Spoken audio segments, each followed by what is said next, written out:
Hi! అందరికీ నమస్తే అండి. ముందుగా మీకు, మీ కుటుంబ సభ్యులకు వినాయక చవితి శుభాకాంక్షలు. ఈ ఇయర్‌లో మీరు అనుకున్నవన్నీ కూడా ఎటువంటి విఘ్నాలు లేకుండా అన్నీ చక్కగా జరగాలని మనస్ఫూర్తిగా కోరుకుంటున్నానండి. మేము మా ఇంట్లో వినాయక చవితిని ఎలా సెలబ్రేట్ చేసుకున్నామో ఈ వీడియోలో మీకు షేర్ చేయబోతున్నాను.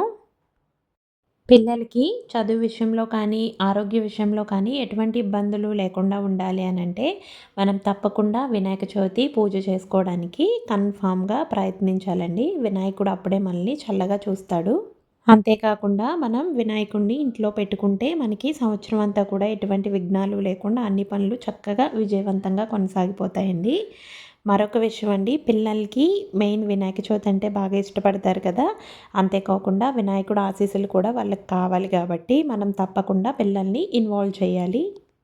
వినాయక చవితి రోజు చక్కగా ఉదయాన్నే లెగిసి గుమ్మం ముందు ముగ్గు వేసుకుని మామిడాకులతో కానీ లేదా పువ్వుల దండలతో కానీ గుమ్మాలను చక్కగా అలంకరించేసుకోవాలి. తర్వాత పూజకి అవసరమైన సామాగ్రి అంతా కూడా ఇలా రెడీగా పెట్టేసుకోవాలి. అలాగే మనం పత్రి, ఫ్రూట్స్, ఫ్లవర్స్ ఇవన్నీ కూడా డెకరేట్ చేస్తూ ఉంటాం కదా! సో అవన్నీ కూడా మీకు దగ్గరలో అందుబాటులో పెట్టేసుకుని డెకరేషన్ స్టార్ట్ చేసేయాలి. నేను ఈసారి డెకరేషన్ ఇక్కడ మా బాల్కనీ డోర్‌కి చేయబోతున్నానండి. సో, ఫస్ట్ నీట్‌గా ఏం చేశానంటే, ఈ మూల నుంచి ఈ మూలకి ఒక థ్రెడ్ లాంటిది కట్టేసుకొని, కొంచెం కలర్‌ఫుల్‌గా ఉండే శారీ ఒకటి తీసుకున్నాను. సో, ఆ శారీని ఇలా చక్కగా నీట్‌గా మనకి ఎంత హైట్‌లో కావాలో అంత హైట్‌లో అడ్జస్ట్ చేసేసుకొని పిన్స్ పెట్టేసుకున్నాను. సో, వాటికి పింక్ కాంబినేషన్‌కి యెల్లో తీసుకున్నాను నేను. ఆ యెల్లో గూడా ఇలా డెకరేటివ్ లాగా ఇటు ఇటు పెట్టేసి వాటికి దారాలతో కట్టేసాననమాట. నెక్స్ట్ ఇలా ఆర్టిఫిషియల్ దండలు ఉంటాయి కదా! వాటిని ఇలా గుమ్మంకు పెట్టేది ఒకటి తీసుకుని మిడిల్‌లో పెట్టేసి సైడ్ ఇలా గార్లాండ్స్ ఇలా వేలాడదీసేసాను. నెక్స్ట్ ఇలా వినాయకుడిని పెట్టడానికి స్టూల్ అరేంజ్ చేసుకున్నాను.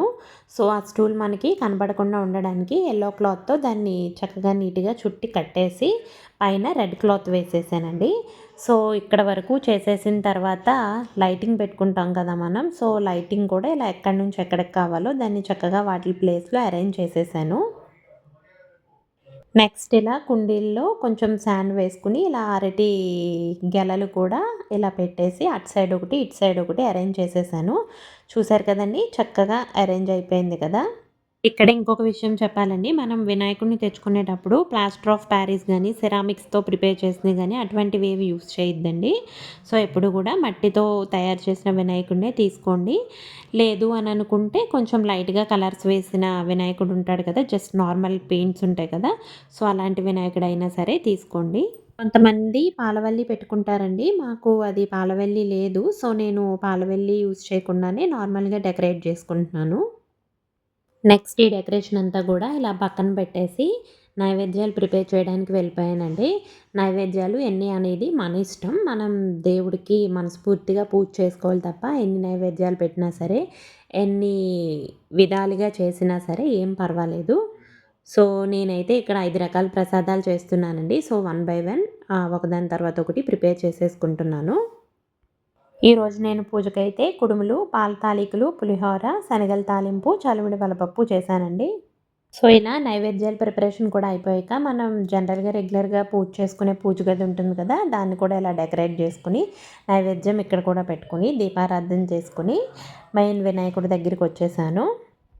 ఇక్కడ కూడా వినాయకుడిని చక్కగా మిడిల్‌లో ప్రతిష్ఠించి వినాయకుడికి గంధం రాసి చక్కగా బొట్టు పెట్టుకోవాలి.